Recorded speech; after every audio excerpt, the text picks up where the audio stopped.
An alliance tempered. RK equals. Part 3. RK equals. Secure conference room. Trade Federation Enclave. Raxus. After the parade was done with, Ilroth retired along with his guests, remaining members of the Triumvirate. They settled themselves in sinfully comfortable chairs around a table with inbuilt hollow tank and got their favorite drinks while security sealed the room and activated the jammers. "Sullust's going to be expensive," Sandhill complained. He should know. As the chairman of the intergalactic banking clans supporting the Confederation, among other things, he was the de facto financial minister. Further industrial disruption, Cleo Vombra sullenly admitted. He looked at the hollow tank and it activated. Huh? Upgrades, Tresh thought. Outwardly the cyborg didn't look any different, but this wireless capability wasn't something he displayed before. The Techno-Union people got the nicest toys. The envy burned a lot. Graphs scrolled down a transparent window. Beside it hovered a galactic map with various sectors blinking orange and amber, displaying where a lot of Sullust's industrial output went. "We'll have to expedite the industrial expansion across various secondary hubs, pour more money to further stimulate the economy, and further cut on certain consumer goods to make up for the loss. I estimate we could have it covered in 3 to 6 months without unacceptable delay in Starship construction." The cyborg outlined his plan. It might work. Tresh carefully examined the graphs. It was going to be damn expensive, but it was feasible. There might be a hit with the public, however Vale's actions might be the panacea there. Any hardship could be explained as a necessary one if they were to be protected from more atrocities like Sullust. Perhaps a call to Risa was in order once they were done here. Shadowfeed would know how to spin it best. "We're going to do it. I can find the money, and we have more ore resources than we know what to do with." Sandhill scowled at the images.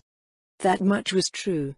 With the capture of so much territory and the Gar often refusing to stand and fight, a lot of mining facilities were taken intact. Now the Sis had access to all the rare elements that were traditionally one of the big bottlenecks in warship construction. In fact, they had access or potential access to more resources than their industrial base could utilize. Even with a constant expansion going on, it was often a trade-off. Would they build more industry or use the existing one to build the weapons they needed to win the war? The biggest boon of the offensive, besides the control of the Corellian system, was denying the Republic the resources of most of the galaxy. Insider estimates told an unpleasant story. The enemy still had a larger industrial base. Fortunately, they no longer had the unrestricted access to resources that would allow them to use it to its full potential. The Republic had the opposite problem compared to the Confederacy. They did have the industry in place but lacked the resources to use it at 100%. That's why the destruction at Sullust hurt. That system used to produce a lot of heavy industrial, and most of it went into further expanding the Sis industrial base. The loss, while painful, wasn't going to change the equations in the short to medium term. In the long term, it would give the Republic a slight strategic advantage. However, by that time the war was likely to be decided one way or another. That still leaves this Midrim alliance. What are we going to do about them? Tresh started the ball rolling. "The military gave me 2 viable plans if we don't want to escalate." Vombra looked at the hollow tank again, and it blinked to display a zoomed-in section of the galaxy covering Ariadu, Naboo, and the perceived borders of the Alliance. "We still have significant forces in the area. While my last hair fell to the Republic at the same time Sullust happened, our forces repulsed an enemy incursion at Sanraf 6 while only losing a moderate amount of ships and a low amount of the industry there. Then our navy proceeded to counterattack at Naboo. That battle is still ongoing. The other large naval formations we have in those sectors are converging on Ariadu.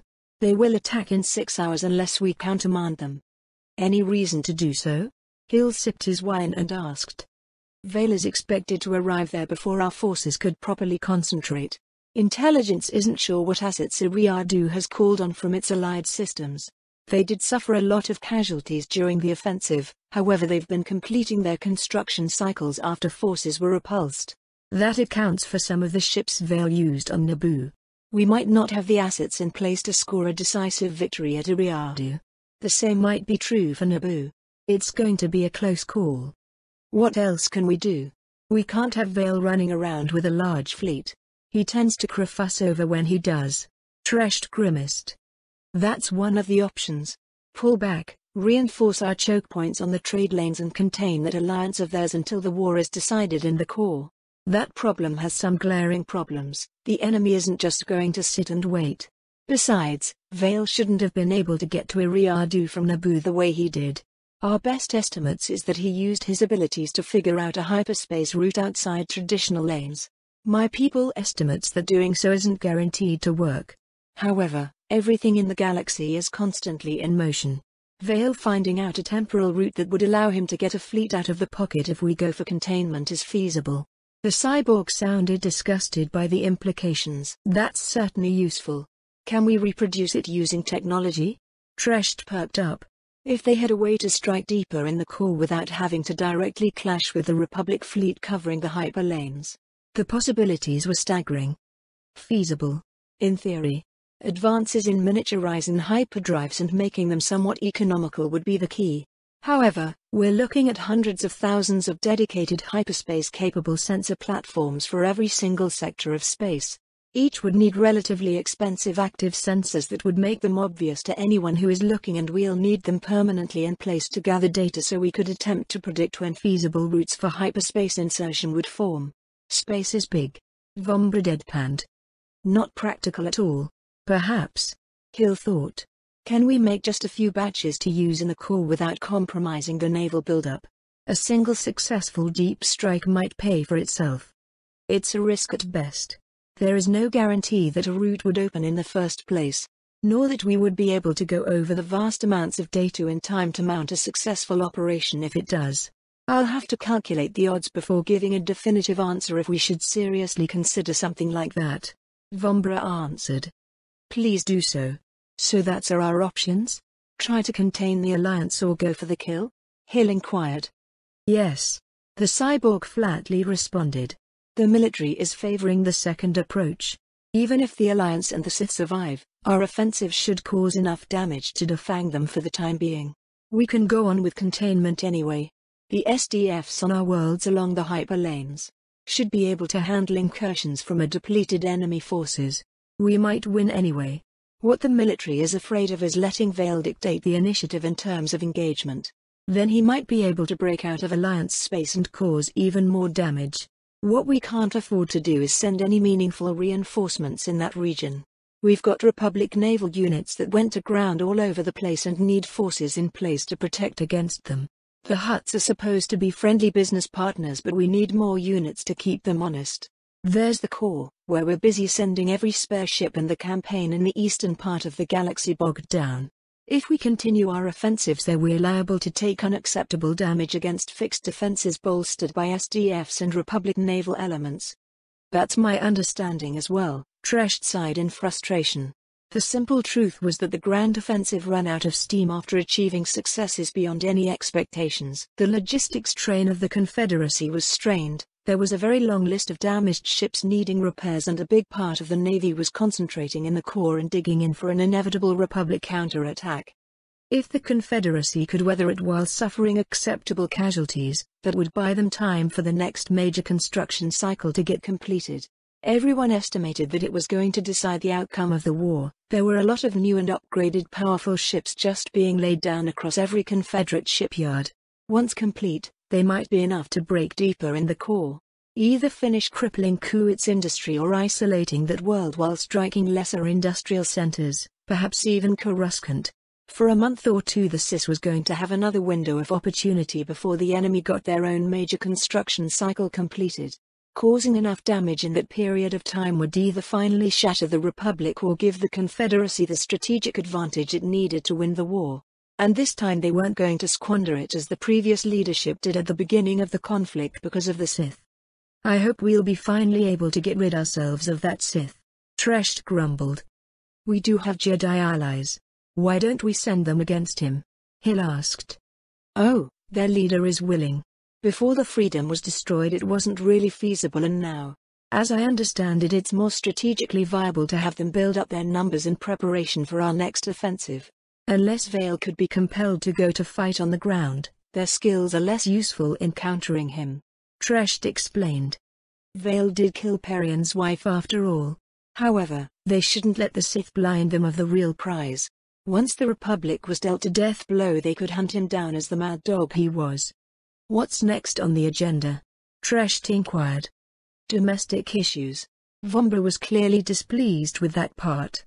We need to increase recruitment to bolster our numbers. Setting up production lines for more capable droids is proceeding on schedule, however we could build a lesser absolute number in any given period of time.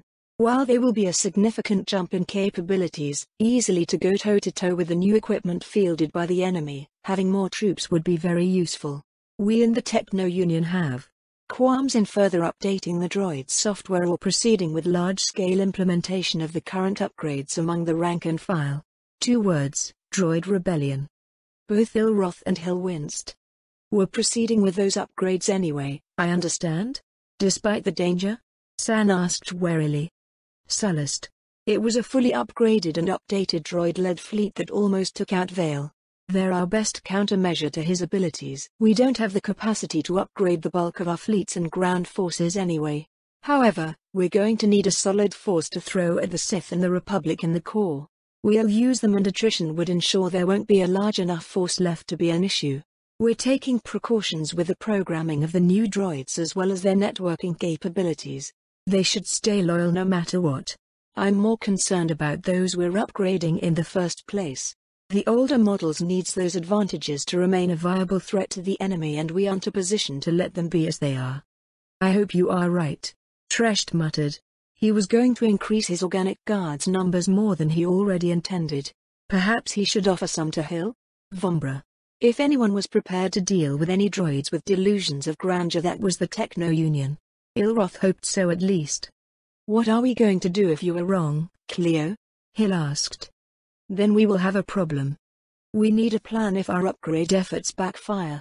Tresht looked thoughtfully at the map of the Alliance. He used the map controls to zoom it out and call a close-in image of the core. Before the grand offensive, the strategic situation was painfully clear. The Confederacy needed to reduce as much of the Republic industry as possible, or they would face a defeat in a few years no matter what they did. Nowadays, it wasn't as clear-cut. The enemy had more industry still, the Confederacy more resources. In theory, time actually worked in their favor now, though in practice that wasn't necessarily the case. The Confederacy didn't have the time or industry to properly utilize all those resources. If they got a breather while keeping the Republic contained in the core. I have the beginning of an idea. Tresht smiled. The danger pointed out by Vombra was unsettling. However, there might be a way to make it less of a disaster and something resembling an opportunity. =RK=, Part 4, =RK=, Senator Amidala's office, Senate Building, Coruscant. Admiral Coburn, prepare your ground forces for deployment if the situation down here goes out of hand. Obi-Wan told the hollow image of the aging flag officer. My people are ready. However, I would very much prefer not to use them.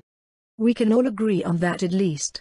Mon Mothma muttered, the only sentiment they all shared. The Senate was under siege. Coruscant's security forces, augmented by 2 regiments of military police, clashed with vast crowds of protesters who as often as not fought among themselves. So far the security cordon held. The Senate itself did nothing but throw fuel into the flames. The rhetoric grew more and more vicious during hours-long session. They just managed to escape for a short recess. A lot of people blamed everything that happened to the Republic on Vale along with the Jedi. They wanted someone to take the blame and redirect the public's attention from the still continuing broadcasts from Palpatine's Dead Man's Switch. Security managed to locate and shut down various servers where the broadcasts originated from. However, security measures, including combat droids, were able to slag all data cores. The daily revelations continued, along with accusations that the authorities, what was left of them anyway, were attempting to suppress the truth. That was bad enough. Vale's acts at Sullust, they made Coruscant erupt. Obi-Wan had to order the clones on the street in force. The ground component on board Coruscant's own defense fleet was already on the ground along with a significant portion of Yularen's people. Kenobi kept Coburn's own clones in reserve, and they might be needed sooner rather than later.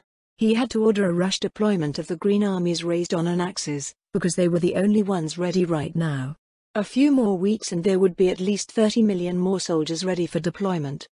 Coruscant didn't have weeks. The Republic was falling apart around them and the senators were busy slinging accusations at each other.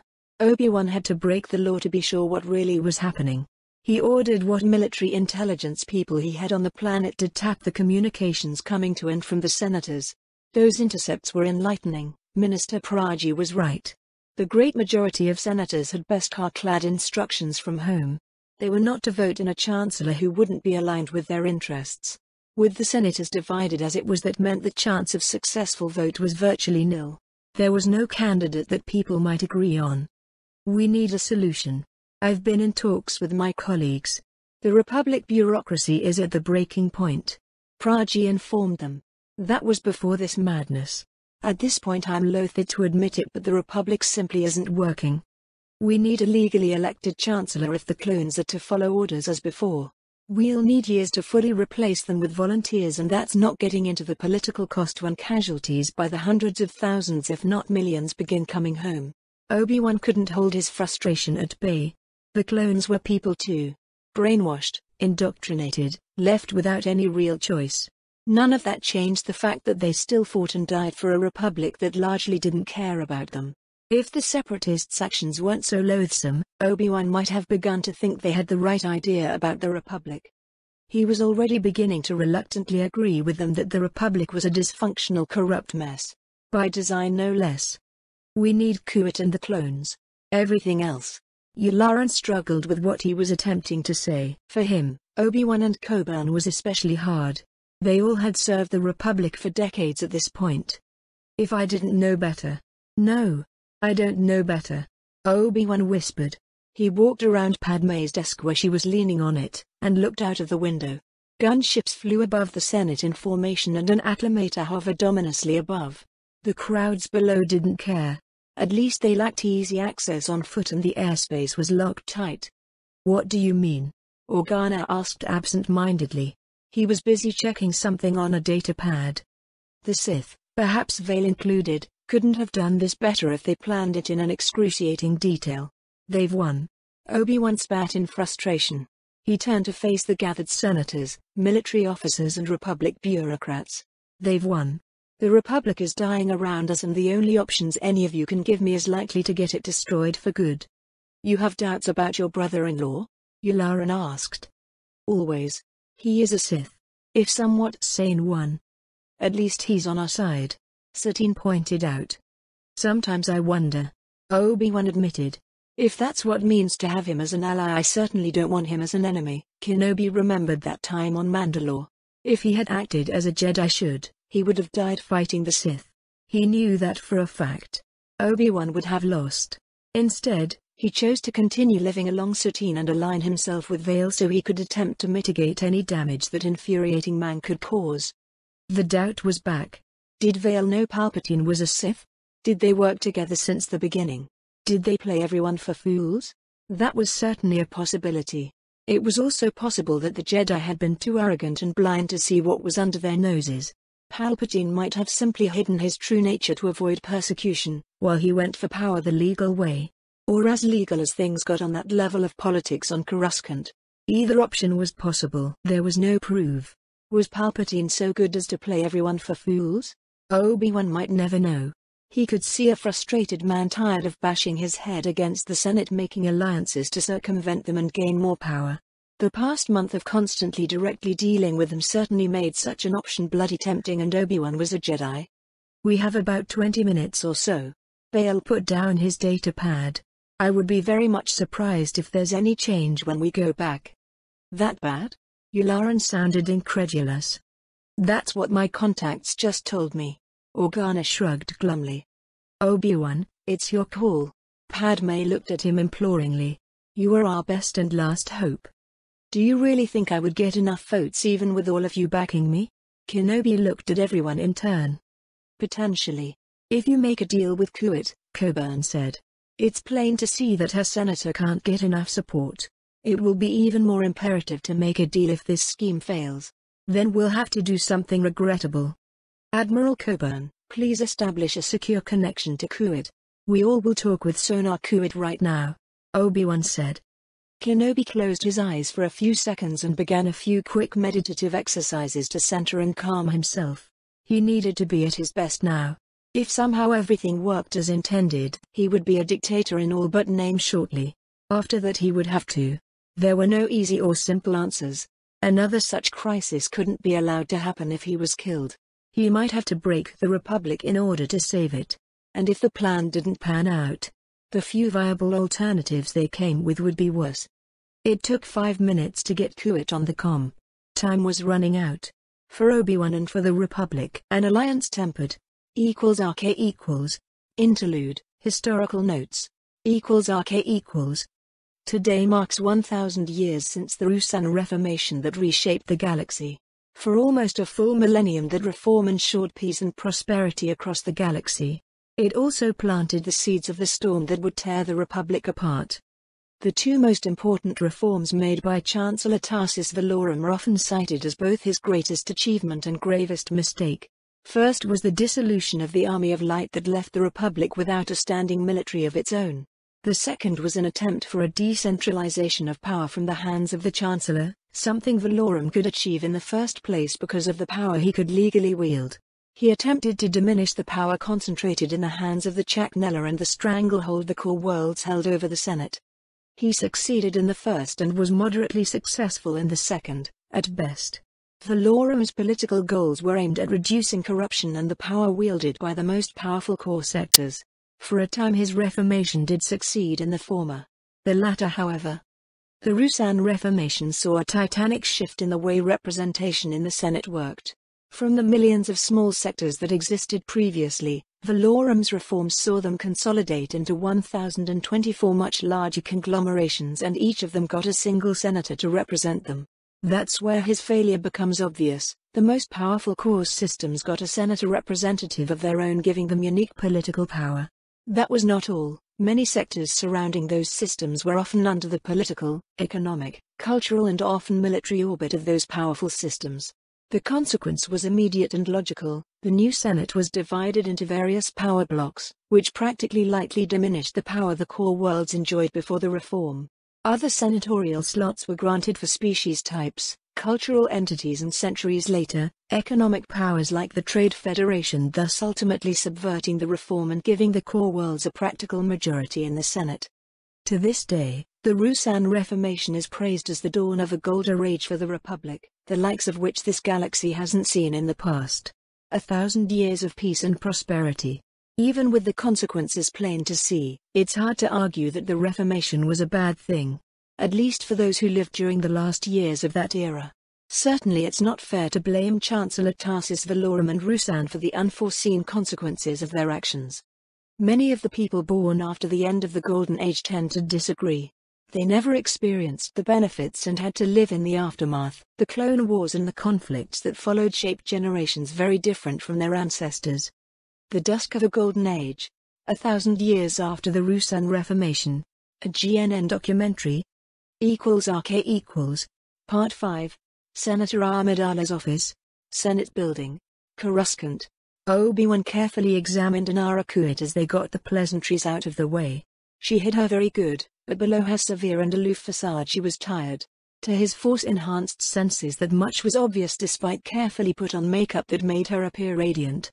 General Kenobi, I can't say I expected a call from you of all people. How can Kuat help you? Inara smiled pleasantly. The Senate is still in a deadlock. Even with our support, Obi-Wan gestured to the gathered people, most of whom were out of the camera's range. Your representative lacks the votes. Too many governments are afraid of further empowering Kuat. It can't be helped. After your soldiers turned on Corellia, we are the one unshakable pillar the Republic has left. Inara narrowed her eyes at Kenobi. You still hadn't retaken complete control over your clones, haven't you? This dancing around the issue was a pain. Even if Obi-Wan was accustomed to it, he did earn his moniker after all. At least he didn't have to like it. Kenobi declined to play the blaming game. Kuat could have saved Corellia and thus perhaps the Republic. Instead, it was Inara's cold-blooded calculus that held back the Quati Navy and left their biggest rival fall. We need a capable chancellor in place. Now. Obi-Wan forged through. That we do. Inara simply noted, letting out nothing else. I will put my name forward in the next session and I ask for Kuat's support. I do have a reasonable odds as a compromise candidate. Obi-Wan put his cards on the table. A former Jedi, Anara pointed out. Not good odds. Better than most. Kenobi countered. We all have certain problems in common, Director Kuit. I offer solutions. What problems do I have, General? Anara showed a hint of amusement. Senator Danu and his patron, Kuit of Kuit, agendas. They want to reform the Qati government and they do have an increasing support base. You attempted to recall Danu when he began to covertly support the Jedi in the Senate after Mandalore. You've done your homework, I see. Danu does want an independent Kuit. He wants to diminish the power held by the Chancellor too, and that is a blade that cuts both ways. Anara allowed. Obi-Wan knew that very well. It was one of the primary reasons why his own allies supported the man in the first place. Danu might be the only one who could be trusted with the power Palpatine concentrated in the position of Chancellor. Most senators didn't see it that way. Danu's stance alienated some of Palpatine's supporters, who wanted a powerful, friendly Chancellor so they could have an easier way of following their agendas. Most others saw his official stance as an illusion meant for the public. The same was true for those who suspected of the domestic troubles on Kuit. For most of the senators, the thought of walking away of so much power was simply unthinkable, and even if they could conceive of someone being willing to let it go, the next chancellor was going to need the power invested in the office if they were to prosecute the war and have the Republic work. The current deadlock illustrated what would happen if everything went back as it was during Valorum's time. A single senator using procedures could trivially deadlock the place for weeks or even months. Obi-Wan swallowed bile at the thought of what he was going to imply, perhaps go on within the future. The Jedi in him screamed. His conscience too. The general who was responsible for the well-being of billions of soldiers and the trillions of Republic citizens had to consider the bigger picture. Was it so easy to damn oneself, he wondered? If you support me, I can assure you, Senator Danu won't be a problem. Kenobi said it and thus made a choice that he could never do as a Jedi. He felt a part of him shrivel. Was that how Vale fell? A small, necessary no matter how distasteful or illegal step at a time? Now, that took Anara aback. The visual clues were almost non-existent, a mere brief widening of her eyes. Interesting. However, Kuit would require more than just such an assurance. I know. What do you want, Director Kuit? A guarantee that Kuit Drive Yards will continue to be the GAR's primary source of ships, the main center of maintenance for the Republic Navy after the war? Contracts to help rebuild the military to a higher standard so something like this conflict could never happen again? A preferential tax exemptions? Obi-Wan asked. What he suggested would be the bare minimum Kuit would demand, and he would pay any reasonable price. The alternative would be worse. A good opening position, General. I do have a few additions. I would require guarantees as well. Suitable positions of people I trust in the government, for example. So the bargain began. The whole exercise left Obi-Wan feeling dirty. They did get to an agreement in the end. For all intents and purposes, Kenobi had to sell out the democracy he was sworn to protect. The one cause he had left to believe in after the Council's betrayal, and he had to strangle it himself. Is this how democracy dies? Padme asked in a dejected voice. At least there is no one applauding.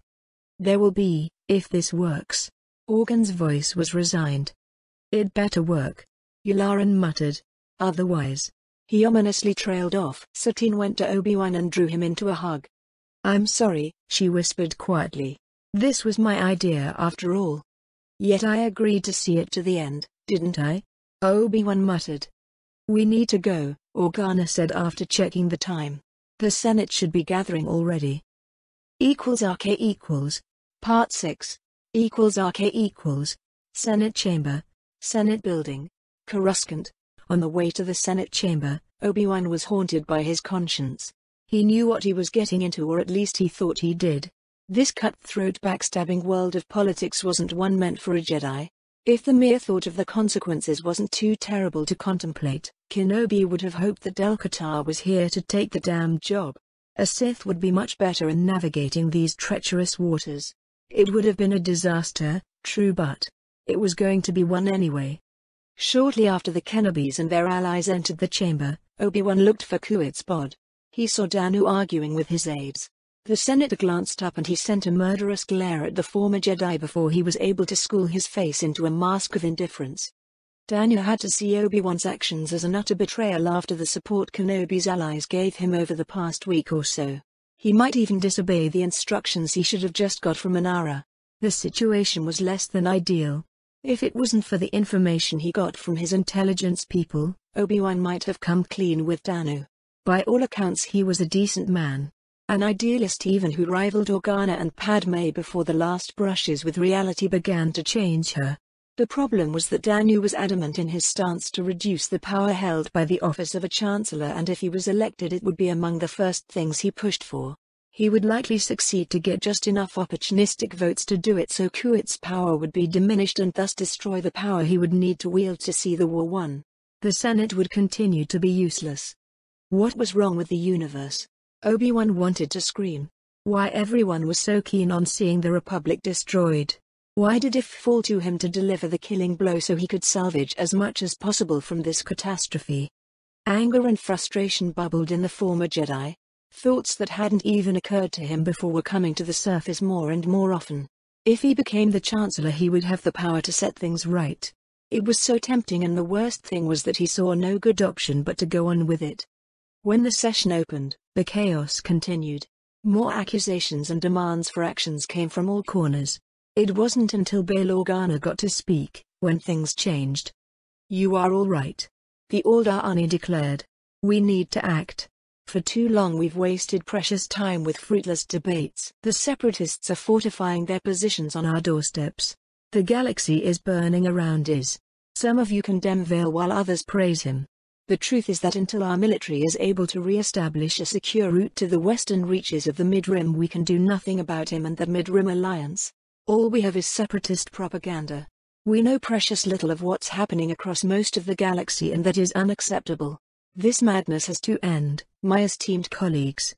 That's why I'm calling a new vote for a Chancellor and nominating General Obi-Wan Kenobi to the position." "Abject." Danu Kuwit stood up among the stunned silence gripping the chamber, and his infuriated voice echoed clearly. "This is nothing less than an attempt to subvert the Senate and the whole democratic process." "Order.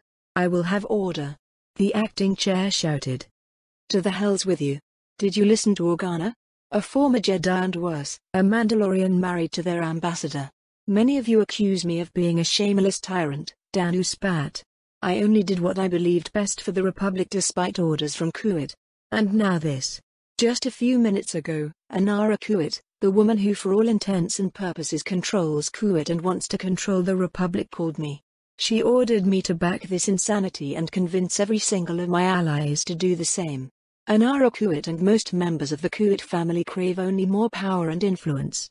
Did you know that during the coup the Quati Navy could have saved Corellia? It was Inara Kuwit who forbade it. Now that same woman wants to buy herself a Chancellor. Obi-Wan Kenobi no less. Tell me, Kenobi, what is your pleas?" The Senate chambers explodes with indignant cries and infuriate shouts of explanation that drowned Danu's next words. "Well, that could have gone better," Obi-Wan muttered to himself. It was tempting to back down. It would be so easy. In the same time, Danu's accusations were infuriating even if they weren't too far off the mark. That's why they stung so badly, Obi-Wan knew. He took a breath and gathered the force. "My prize?" Kenobi's voice thundered, enhanced by the very power that bound everything together. "One last, desperate chance to save the Republic. I know why you all argue. You are terrified by the prospect of voting in anyone to a position of as much power as Palpatine held. You won't trust such a person. Power corrupts, and there won't be a more powerful person in the galaxy than the next Chancellor. If there's still a Republic for them to oversee. I can't promise you that so much power won't affect me. What I can promise is what will happen if we don't get a strong Chancellor now. The Republic is dying around us. That Mid-Rim alliance that Vale announced. It's not the problem but a symptom. You look at Shadow Feed's broadcasts and see another group of separatists rising. What I see is a direct consequence of our actions. The Republic has been leaderless for a month. Our armed forces and bureaucracy alike are paralyzed. For weeks now the Republic has been dying, and you've all been fighting over her dying carcass. The Mid-Rim Alliance is doing what they perceive they have to in order to survive. Who will be next?" Obi-Wan spoke before his mind caught up to his heart. He was unable to keep the frustration and scorn out of his voice. "That is my price, senators, and for it I'm ready to sacrifice everything I hold dear. Can any of you tell me the same? Vote for me or don't. I don't care. Just get a chancellor elected while there's still something left of the republic." Internally, Obi-Wan screamed. He blew it. He lost control of his emotions at the critical moment, and he blew the best chance they had of stopping this madness. Virtually everyone in the chamber was on their feet screaming. There was a clear minority that obviously supported him, but the rest, they didn't appreciate being taken to task in such a manner. It was simply not done. The senators did vote. Obi-Wan had about a fifth of the necessary numbers. The only high point was that when multiple senators called for his immediate dismissal, they suddenly found out that they needed a chancellor to do it. They weren't in his direct chain of command, and he was the highest-ranking military official in the GAR. There simply wasn't anyone else with the rank to fire him. "General." Admiral Yularen's command voice cut through the angry buzz of the senators. "We're a go. Call our allies." "I'm sorry." Obi-Wan spoke just loud enough to be heard. At least democracy didn't die with applause, Padme sighed. Instead it must be ended by those few who actually are willing to fight for it. Obi-Wan heard the pain of complete disillusionment in her voice. An alliance tempered. =RK equals. Part 7.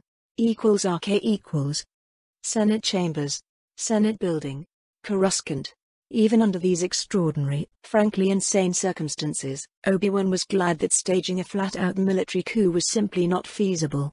It gave the Republic one last, theoretical chance to step back from the brink. That knowledge did little to reassure his torn conscience. Nearby, Yularen barked orders so he could be heard over the clamoring of the senators. It was done. While not precisely a coup, his actions broke the framework that made the Republic as it was possible. There were going to be consequences, probably grave ones. Many would accuse Kenobi and anyone who followed him of treason. Obi-Wan surveyed the Senate chambers. Those were the people supposed to make the Republic work? It was only now, after he crossed the line, that Obi-Wan admitted it to himself. The Republic he spent decades protecting was gone. When he was just a Padawan, the Republic was dying. The Senate did nothing when the Trade Federation invaded Naboo. That should have been an eye-opener. Was he really that naive, or merely willfully blind for the rot he saw during all those missions that led him all over the Republic? No, that wasn't it. Obi-Wan had hope then. He believed that the corruption he saw could be fixed. With a new chancellor on the helm, one who everyone saw hard at work changing things, Obi-Wan wanted to laugh and cry. After the last month, he would have supported Palpatine even if he knew the man was a Sith. He might be tempted to do it even if he knew for a fact that the former chancellor was behind the war, well, at least until this madness could be resolved. How far had I fallen without even realizing it? Obi-Wan pondered. Satine squeezed his hand hard enough for him to feel it through the armored glove he wore. The reassuring gesture helped him center himself in the present. The dice was cast. When the GAR went rogue, the senators didn't notice it immediately. They were too busy arguing and calling for Kenobi's head to pay attention to the infantry platoons entering the chamber. The various stealth systems of the clones' armors did help. It wasn't until the few Senate commandos who survived the Jedi coup were surrounded by overwhelming numbers that someone finally noticed that there were a lot more people in the chamber. To give the senators credits, the clones who took control of the building were all wearing smart paint on their armors that made them hard to see to unenhanced eyes.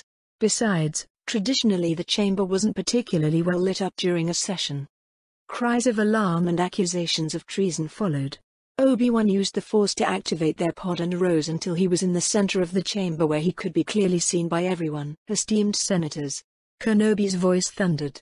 It was fueled by the cauldron of emotions wrestling in his heart. I have an announcement to make. As of this moment, Coruscant is in a state of emergency. The Senate building is under a lockdown.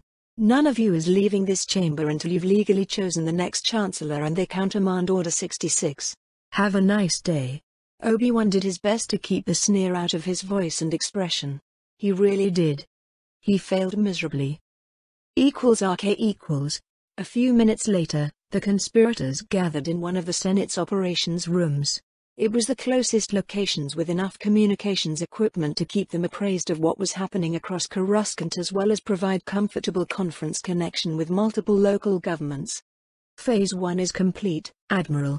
a clone commander reported to Yularan. There are protesters battling all over Coruscant. Your announcement lit up all those smoldering fires, Praji said. It looks like there are a lot of people supporting your perceived bid for power, General Kenobi. He smiled with grim amusement etched on his face. Obi-Wan groaned. Public support was nice. It also made stepping back in the unlikely happened, and the Senate actually voted in someone who could get the job done. If they could agree on anything besides wanting Kenobi's guts for breakfast. We're receiving calls from all over the Republic condemning your actions. A comms officer reported. Multiple requests for you time too. List the later by descending order of importance. Obi-Wan ordered. Director Anara Kuid, Senator Iblis from Corellia, Director Kelly Rock from Serapin. Prime Minister Gregory Holt from Anaxis demands to speak with you and Admiral Yularan. Put Kuid on first. Obi-Wan decided to bite the blaster bolt. General. The director appeared even sterner than before. We find ourselves at a crossroads. I trust that Senator Danu will be disciplined for his actions. Obi-Wan looked at the older woman who wore one of those ridiculous hats that were all the rage among the core nobility lately. They were casually discussing the fate of a good man, even if Danu just criffed over the best chance the Republic had left. A few months ago, Obi-Wan would have diplomatically told Kuid to go to hell. Today? Today he took another willful step down the slippery slope. He will be. The Senate proved itself not only useless but the deterrent to the continued survival to the Republic. Obi-Wan's voice became flat and emotionless. Saying it out aloud, it felt like taking another fateful step. One too many today, and the effect it had upon him was much lesser than it should be. I have to agree with that sentiment. Minister Praji. Anara looked at the highest-ranking civilian servant in the room. The Republic government concurs, Madam Director. General Kenobi, the armed forces of the Republic concur, Madam Director. Senators. The Senate concurs, Madam Director. Bale spoke with a voice like gravel. Kuid concurs too. Anara Kuid stated. Well, that's done. The director sighed. I didn't want this, you know. When she said it, she looked her rage for the first time that Obi-Wan saw. Let's see how many of the relevant governments would agree. I hope you'll be able to get that pesky Order 66 out of effect before we are done. Me too, Director. Good luck with that. I need to make a lot of calls. Kuid cut off the connection. I can't believe it. Padme muttered. We just killed the Republic. Now we have to end this war and rebuild it. Mon Mothma's voice was like a whip. Get a hold on people, or this would be a pointless exercise of futility. Get Ben Iblis on, Lieutenant. Obi-Wan spoke to the comm officer. Minister Praji, can you oversee the judicial forces on Coruscant? We need the riots taken care of before they wreck half the planet. I'll do my best. Can I call more men if I need them? Admiral Coburn is ready to send what reinforcements we have left. There are trillions on Coruscant and too many of them are out on the streets. Try not to cause a massacre. Please. Do I look like Grievous? Praji looked disgusted at the very notion. Obi-Wan wondered if he was more disgusted by the dark stain on the reputation of his family that a massacre would cause than about the people who might die if the riots weren't stopped cold. With allies like these, who needed enemies? General Kenobi. Gran Beliblis' face was a mess of static from jamming. His voice was little louder than a whisper, though he could be understood. What in the 9 Corellian hells is happening on Coruscant? We're doing what we have in order to prosecute the war to the best of our abilities and to protect the galaxy from the separatist threat. Obi-Wan answered. Who is we and can you help us? The situation here is deteriorating. Iblis admitted. If we can get Order 66 countermanded, then I'll be free to move on Corellia ASAP. I promise you, we haven't forgotten nor abandoned you. In that case, you General Kenobi, has our support and that of our allies. For what that's worth nowadays. Iblis smiled. What you're doing is almost Corellian-like. I appreciate it. Obi-Wan nodded. I won't keep you then. General Kenobi, I'll hold you to that promise. That went better than expected. Bale muttered after finishing a call of his own to Alderaan. It won't be all good. Satine warned.